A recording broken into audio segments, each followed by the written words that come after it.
Hang on, I'll be with you shortly there. Hang on. Yes, sir.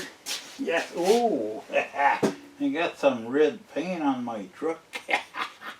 Yeah, that's another job previous. And okay.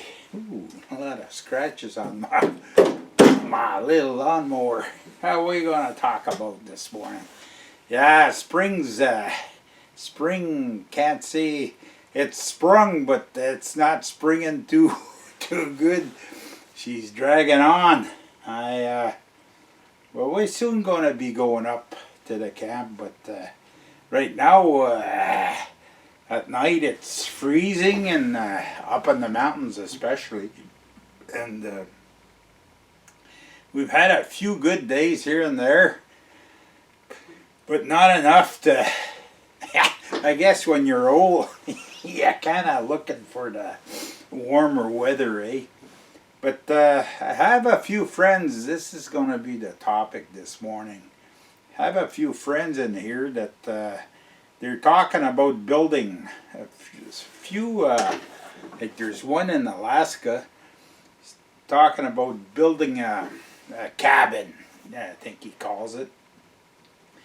It'll be 24 maybe by 30, and Alaska, much maybe a little bit colder than here, but much the same. Maybe more, a little bit more snow. We're going to be talking about what one has to consider, even if you're building a shed. Like you're gonna build it on the ground on these little blocks, structure blocks or whatever you call them. Or I've seen styrofoam, eh? Like it's about 2 by 8 inch thick, and it's 8 feet long. Build a shed on those. You put them on the ground. They're floating, or the blocks, cement blocks. I've seen some people put the cement blocks on a patio stone, and well, it gives it that much wider support. The thing to consider when you're doing this is to have similar soil on every one. Not have one place where you're on rock, let's say, and the other place in a swamp where it's gonna sink. You know, if it's similar soil, like whether it be sand, even clay. Okay, now we're gonna talk about something here. I seem far away, eh? Maybe. Wow. I chosen this. I don't know if how this will come out, to be this far from the camera. Yeah, those of that decide to build in clay, even a shed. I see some those little blocks there, and they dig a hole and they put they pack gravel or whatever in there, and well, as soon as you dig a hole in clay, you dug a lake. Figure it like that. And when you got water, you got problems. You'll hear me say this maybe a few more times when we're talking here. No water, no problem. Okay, so if you want to use those deck blocks, you put them on the surface. All you do is you take a shovel and take away the grass part. Alright? But as soon as you hit the soil, that's it. You stop.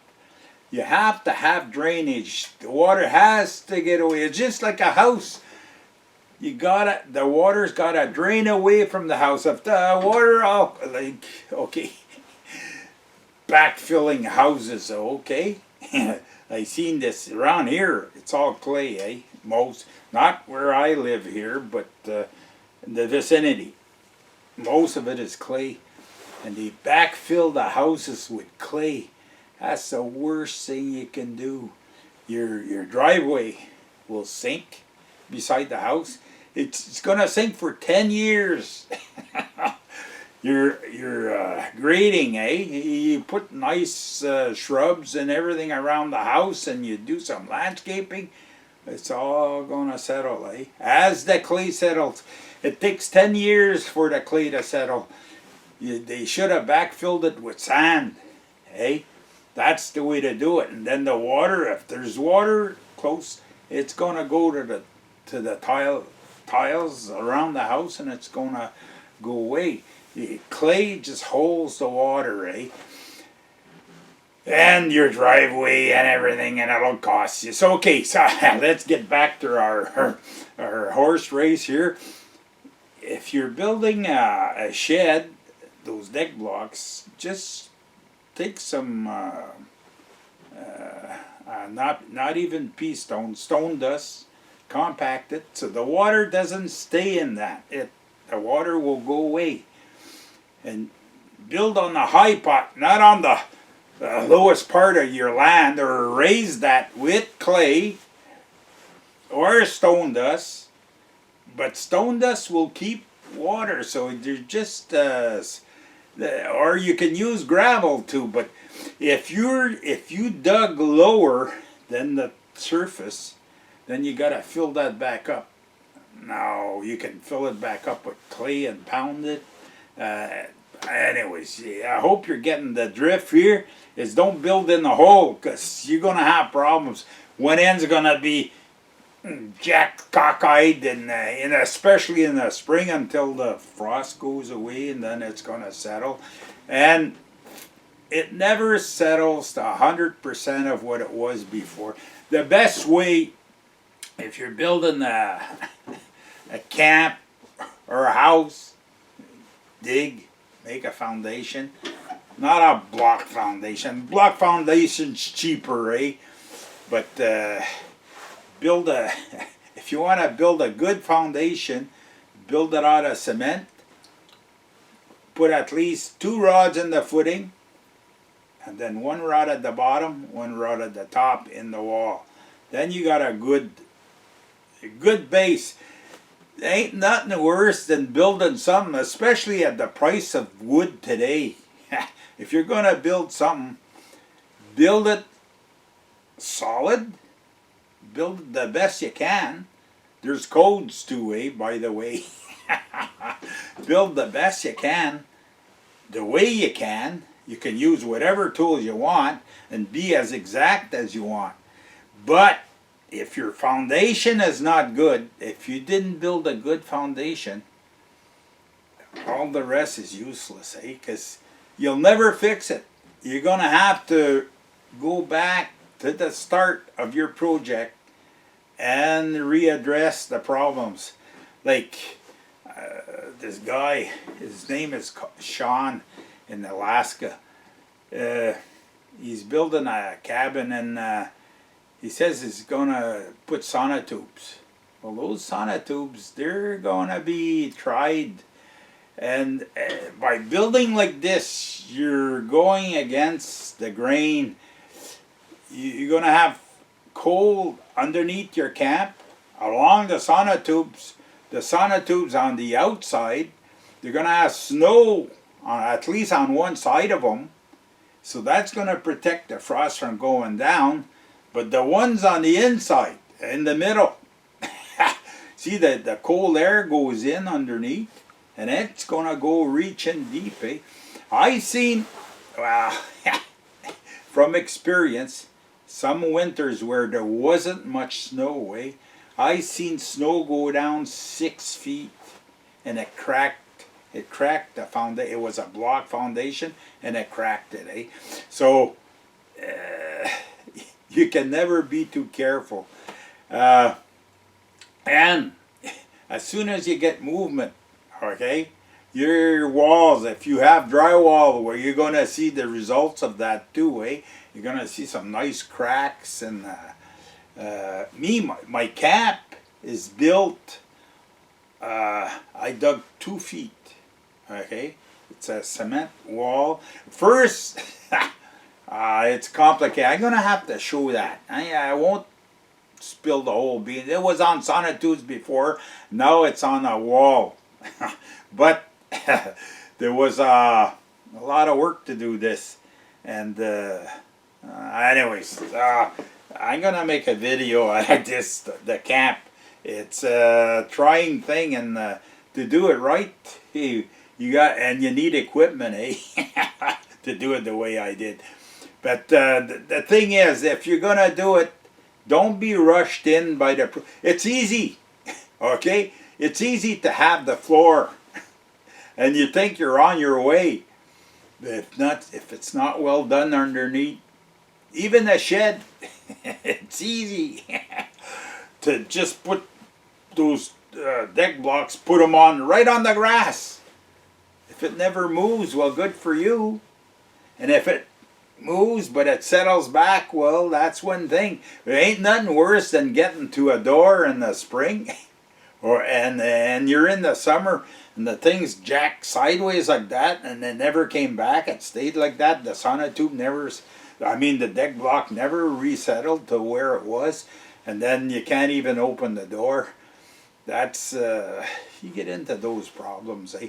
So the whole idea about the video here is anybody that has any idea of building something in this summer, let's say, and God forgive, yeah, I hope you can take the high price of lumber, eh?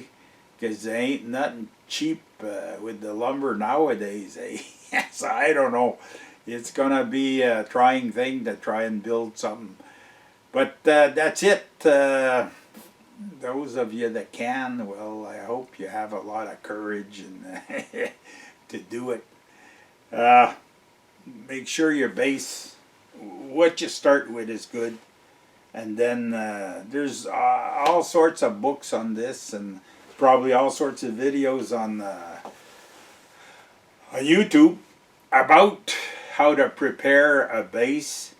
I more or less said, I think dig past your frost. In different area, frost goes down, and even in the states, the southern states, frost has been going down lower than it was in previous years.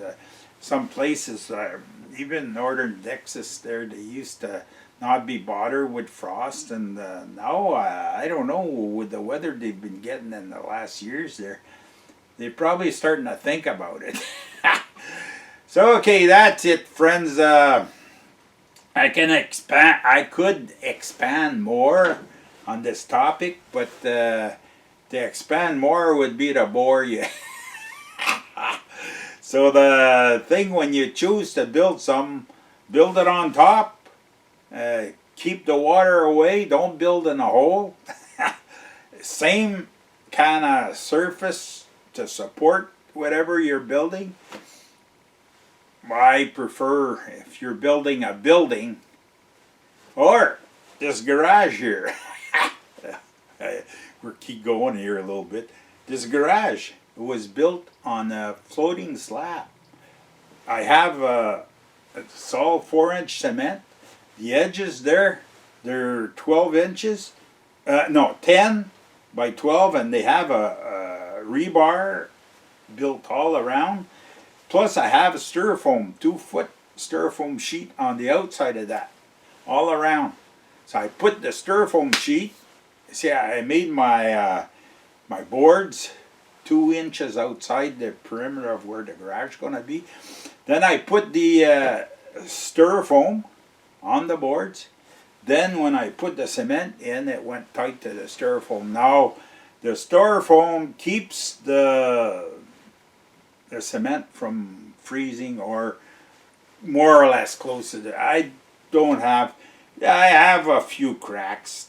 With time, it especially this, I was going to say something, especially on clay. I think the garage here, the house is on a sandy loam, but the garage here is on clay.